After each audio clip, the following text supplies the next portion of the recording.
आइए राज्य स्तरीय श्री रामचरितमानस प्रवचन महोत्सव 2020 में मैं एक बार पुनः भाग लेने जा रही हूँ। आइए, हमारी मंडली का नाम आराधना बालिका मानस परिवार कुंद्रुपारा बालोद। मैं कुमारी रवीना रावटी। हमारा पंजीयन क्रमांक है 37। आइए, आप सभी गुरुजनों के पावन चरण कमलों में मैं सादर नमन करती हूँ, प्रणाम अर्पित करती हूँ, प्रणाम अर्पित करती हूँ। आइए, संत समाज धर्म दर्शन चरित्र की त्रिपथ गंगा ज्ञान भक्ति कर्म साहित्य संस्कृति व सामाजिक रीति नीति का विश्वकोश है यह श्रीमद् रामचरितमानस, जो हमें जीवन दर्शन कराती है। और आइए, इसी जीवन दर्शन को मैं अपने जीवन से हृदयांगम करने का एक विनम्र प्रयास कर रही हूँ। आइए, श्री रामचरितमानस एक महाकाव्य ही नहीं अपितु शिव और जीव के मिलन की सेतु का जीवन दर्शन है, जो हर मनुष्य को जीवन जीने की कला सिखाती है। और आइए, जीवन तो सभी जी रहे हैं, लेकिन यदि जीवन में जीने का ढंग ही ना हो तो ऐसा जीवन किस काम का। जीवन में जीने की कला यदि कोई सिखाती है ना, तो वो है रामचरितमानस।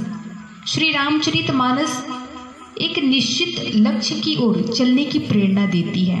और आइए, वही लक्ष्य आज महाराज दशरथ जी के जीवन में मुदित हुए हैं। तो आइए, महाराज दशरथ जी का लक्ष्य, जो राम राज्य की संकल्पना का जो लक्ष्य है, आइए वह पूरा हुआ या टूटा है, आइए उसकी चर्चा करते हैं। श्री गोस्वामी बाबा जी द्वारा रचित श्री रामचरितमानस का द्वितीय सोपान अयोध्या कांड दोहा क्रमांक 4, जहाँ गोस्वामी बाबा जी लिखते हैं कि बे की विलंबु न करिय निप साची सबुई समाजू सुदिन सुमंगल तब ही जब राम हो ही जुबराजू। आइए संत समाज, एक पंक्ति याद आ गई। कहते हैं कि ईश्वर का दिया कभी अल्प नहीं होता, जो टूट जाए वह संकल्प नहीं होता।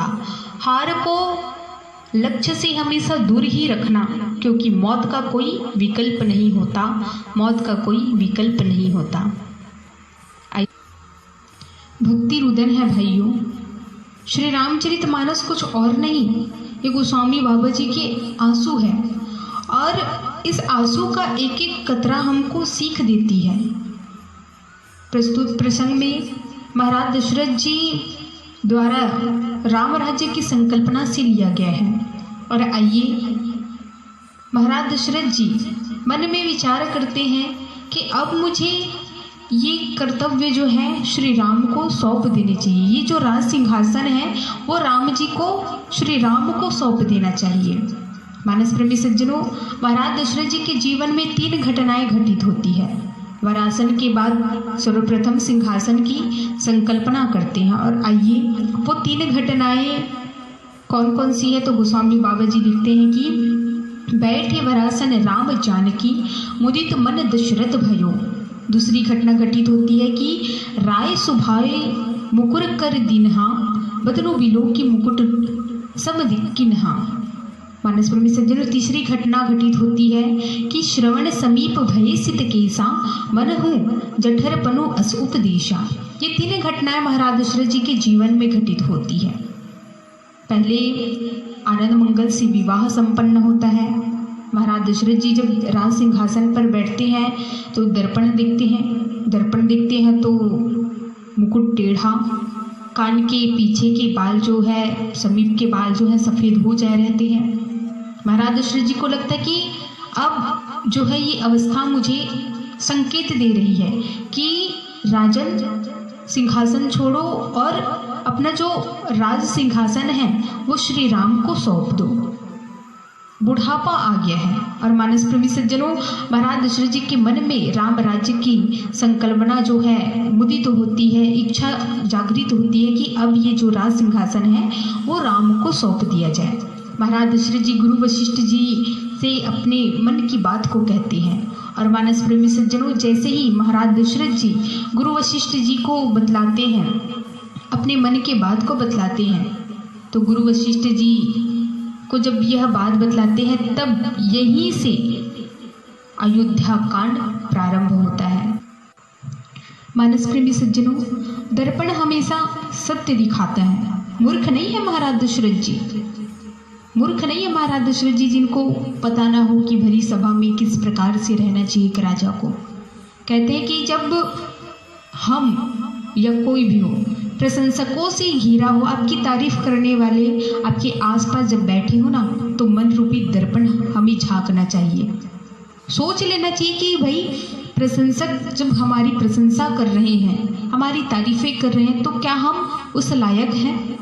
ये एक बार हमें अपने मन रूपी दर्पण में झांक करके जरूर दिखना चाहिए कि वाकई में क्या हम इस तारीफ के लायक हैं, इस प्रशंसा के लायक हैं। महाराज दशरथ जी ने भी मन रूपी दर्पण से झांका कि मेरे आसपास जितने भी इस राजसभा पर बैठे हुए हैं, ये मेरी प्रशंसा कर रहे हैं, मेरे गुणों का गान कर रहे हैं, क्या मैं अब इस लायक हूँ?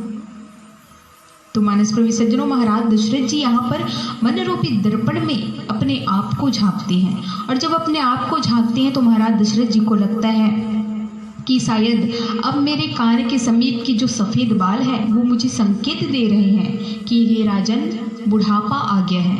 मानस प्रेमी सज्जनों, महाराज दशरथ जी को अब लगता है सफ़ेद बालों को देख कर कि अब ये राज सिंहासन राम को दे दिया जाए।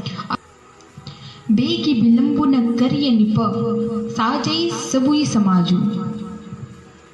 मानस प्रेमी सज्जनों, भगवान को स्थापित करने के लिए भला कोई मुहूर्त दिखता है क्या? नहीं। अरे राम को जिस समय राजा बनाया जाए, उस समय वह क्षण जो है शुभ मंगल हो जाएगा।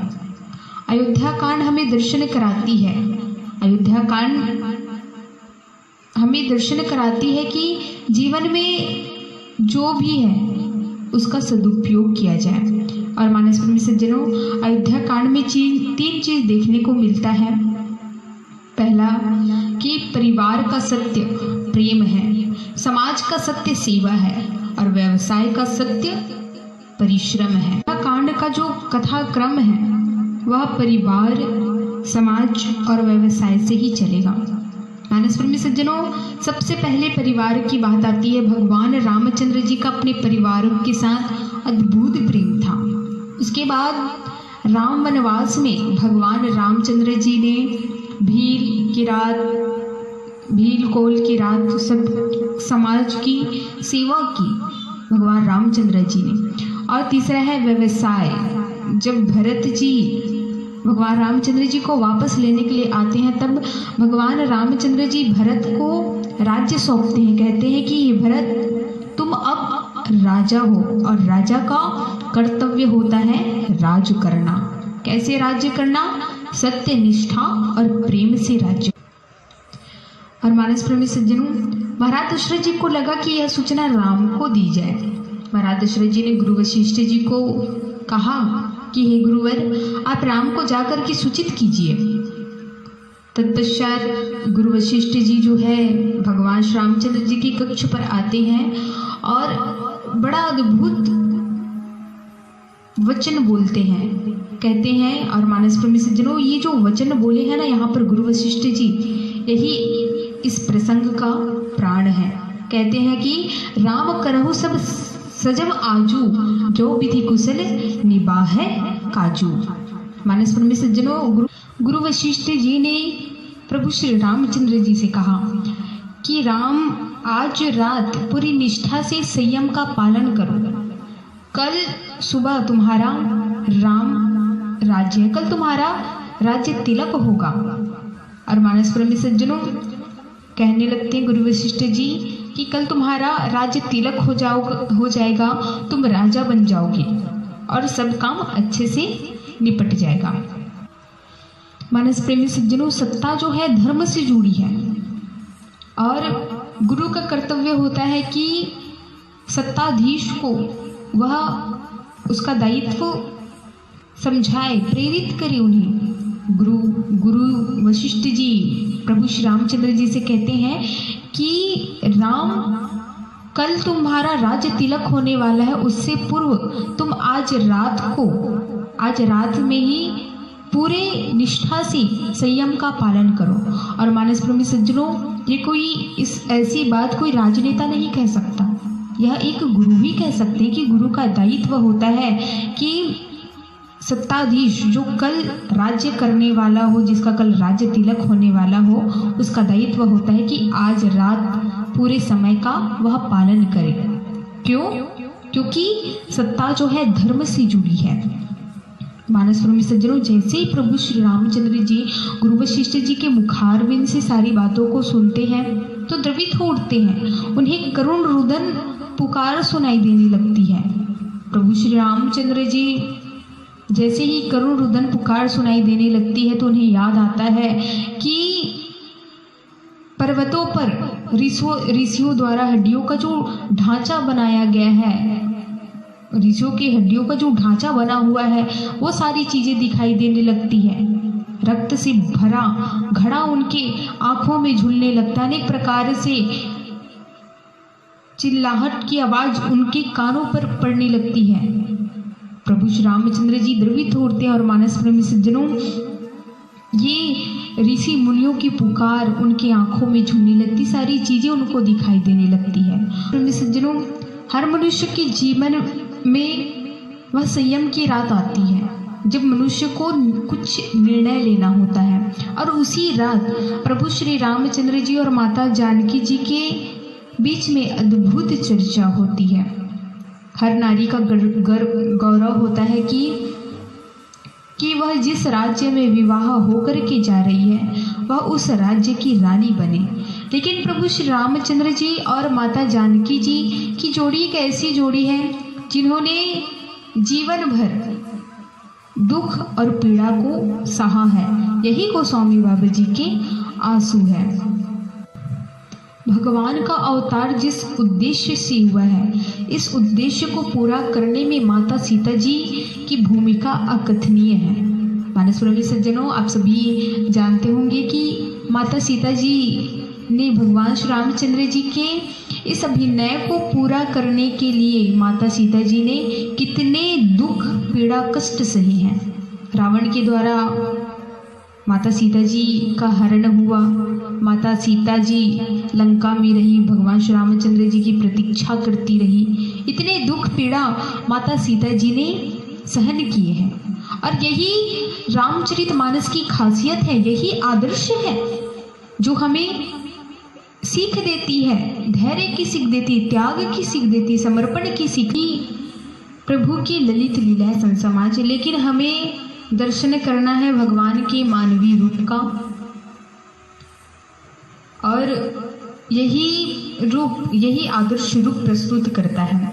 आइए अयोध्या कांड 4 का आज प्रसंग सारांश आप सभी के बीच में रखने का प्रयास करूं।